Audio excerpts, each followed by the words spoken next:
Overwatch, the new class, team-based FPS that's taken the competitive gaming scene by force.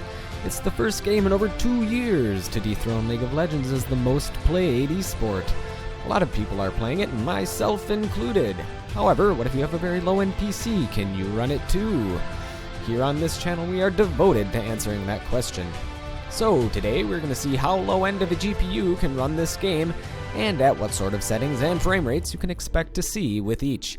The target performance was to achieve at least 25 to 30 FPS on average with each card tested. The computer we are going to use is the Space Engineer's PC from the previous video, containing an Intel i3-2100 at only 3.1 GHz, 4 GB of GDDR3 RAM, and a Dell motherboard. Nothing special there, and this test bench will be at the absolute minimum level of performance as recommended by the game specifications.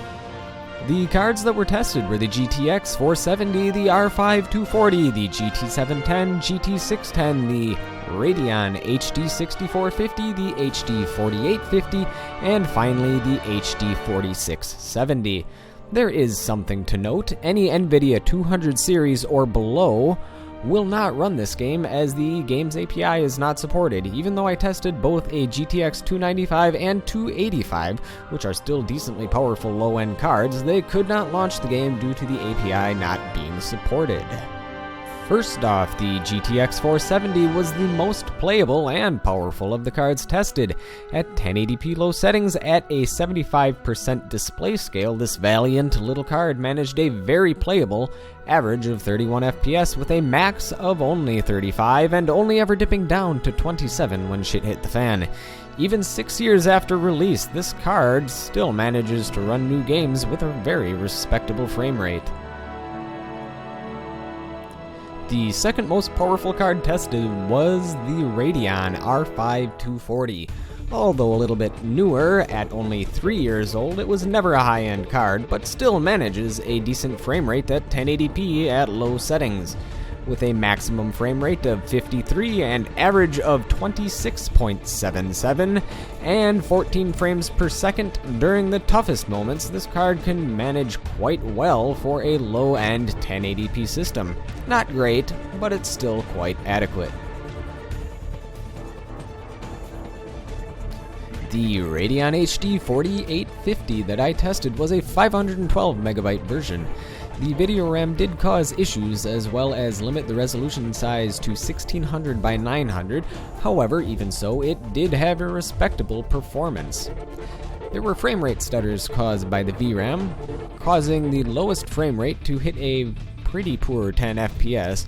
However, it managed a very respectable 40.52 FPS on average with a maximum of 49.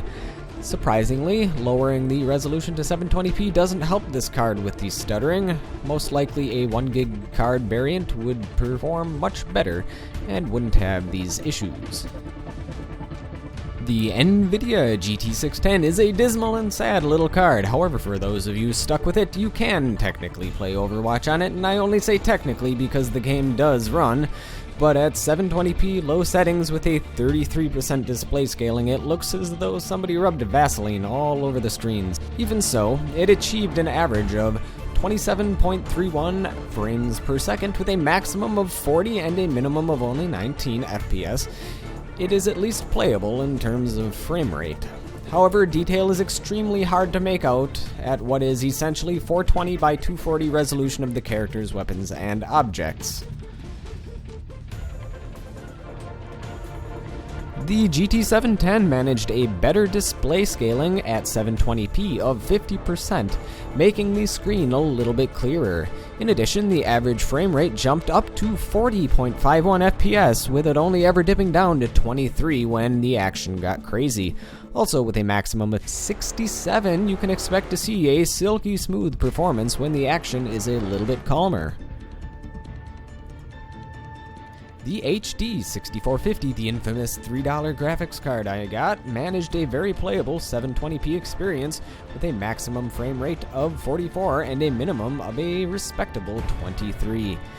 Most of the time during the action, the card pulled 26.99 FPS. Not quite enough for VSync, but playable enough for a low-end system. finally we get to the ancient Radeon HD 4670. At 8 years old, this card is older than some squeaking kids I've seen playing this game. Even so, it surprised me. At the same exact settings as the GT 710, it managed an impressive average frame rate of 45.67 FPS, only ever dipping down to 29 and maxing out at an even more impressive 61 frames per second. This card is well below the minimum recommended specifications and yet somehow manages to beat out the GT 710, which was released earlier this year. Color me impressed. So there you have it. These are the kinds of frame rates, resolutions, and settings you can expect to pull from low-end systems. If you like this sort of content, like, favorite, and all that jazz, if you have suggestions on how I could improve this, let me know that as well. As always, thank you folks for watching, and I'll catch you guys next time.